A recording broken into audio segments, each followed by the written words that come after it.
ಇದು ಒಗ್ಗರಣೆಯನ್ನು ಹಾಕೊಂಡ್ರೆ ಬೆಂಡೆ ಸಾರು ಪರಿಮಳ ಇನ್ನೂ ಜಾಸ್ತಿ ಆಗತ್ತೆ. ಹಾಯ್ ಫ್ರೆಂಡ್ಸ್, ಎಲ್ರು ಹೇಗಿದ್ದೀರಾ? ನಾವು ಬೆಂಡೆಕಾಯಿ ಸಾಂಬಾರ್ ರೆಡಿ ಮಾಡ್ತಾ ಇದ್ದೇವೆ. ನೋಡಿ, ಬೆಂಡೆಕಾಯಿ ತಗೊಂಡಿದ್ದೇನೆ, ಒಂದು ಸ್ವಲ್ಪ ಕೊತ್ತಂಬರಿ ಸೊಪ್ಪು, 1.5 ಸ್ಪೂನು ಕೊತ್ತಂಬರಿ ಬೀಜ, ಅರ್ಧ ಸ್ಪೂನು ಜೀರಿಗೆ, ಆನಿಯನ್, 8 ಎಸಳು ಬೆಳ್ಳುಳ್ಳಿ, 8 ಬ್ಯಾಡಗಿ ಚಿಲ್ಲಿ, 1 ಲೆಮನ್ ಗಾತ್ರದ ಹುಣಸೆ ಹಣ್ಣು, 1/4 ಸ್ಪೂನ್ ಟರ್ಮರಿಕ್ ಪೌಡ್ರು, 1 ಕಪ್ ಕಾಯಿ ತುರಿ. ಇವಾಗ ಇದನ್ನೆಲ್ಲ ಹುರ್ಕೊಂಡು ಮಸಾಲ ಮಾಡ್ಕೊಳ್ಳೋಣ. ಕಡಾಯಿಗೆ ಆಯಿಲ್ ಹಾಕೊಂಡಿದ್ದೇನೆ, ಚಿಲ್ಲಿಯನ್ನು ಸೇರಿಸ್ಕೊಂಡಿದ್ದೇನೆ,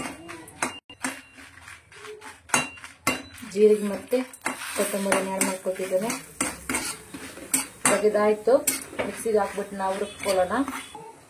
ಮಿಕ್ಸಿ ಜಾರ್ಗೆ ಕೊಕೊನಟ್ ತುರಿಯನ್ನು ಹಾಕೊಳ್ತಿದ್ದೇನೆ. ಅರಿಶಿನ ಹುಡಿಯನ್ನು ನಾನು ಇದಕ್ಕೆ ಸೇರಿಸ್ಕೊಂಡಿದ್ದೇನೆ. ಇವಾಗ ನಾವು ಫ್ರೈ ಮಾಡ್ಕೊಂಡಿದ್ದಾವಲ್ಲ ಚಿಲ್ಲಿ, ಕೊತ್ತಂಬರಿ, ಜೀರಿಗೆ, ಇದನ್ನು ಆ್ಯಡ್ ಮಾಡ್ಕೊಳ್ಳೋಣ.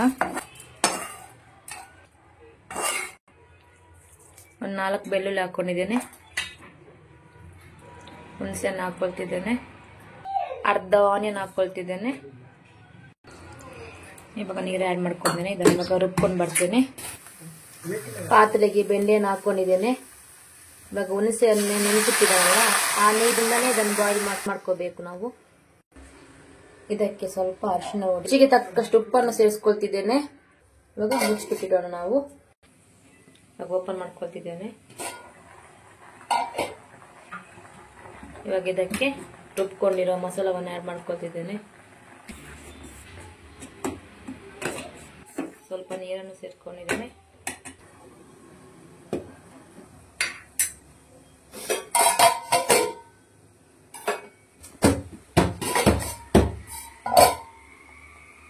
ಟೇಸ್ಟಿಗೆ 1 ತುಂಡು ಬೆಲ್ಲ ಹಾಕೊಳ್ತಿದ್ದೇನೆ. ನಿಮ್ಗೆ ಬೆಲ್ಲ ಬೇಕಿದ್ರೆ ಹಾಕೋಬಹುದು, ಇಲ್ಲಾಂದ್ರೆ ಸ್ಕಿಪ್ ಮಾಡಬಹುದು. ಇವಾಗ ಇದಾಗಿದೆ, ಇದಕ್ಕೆ ಕೊತ್ತಂಬರಿ ಸೊಪ್ಪು ಹಾಕೊಳ್ಳೋಣ.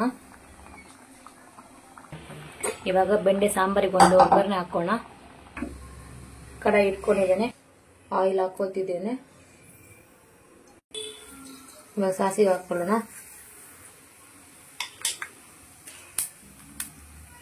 ಸಾಸಿವೆ ಚಿಟಪಟ ಸಿಡಿಯುವಾಗ ಇದಕ್ಕೆ ಬೆಳ್ಳುಳ್ಳಿ ಆ್ಯಡ್ ಮಾಡ್ಕೊಳ್ಳೋಣ.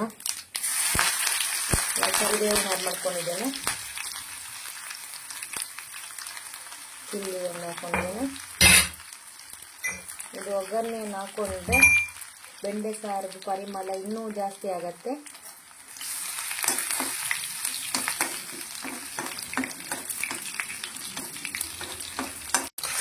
ಬೆಂಡೆ ಸಾರಿಗೆ ಒಗ್ಗರಣೆಯನ್ನು ಹಾಕೊಂಡಿದ್ದೇವೆ.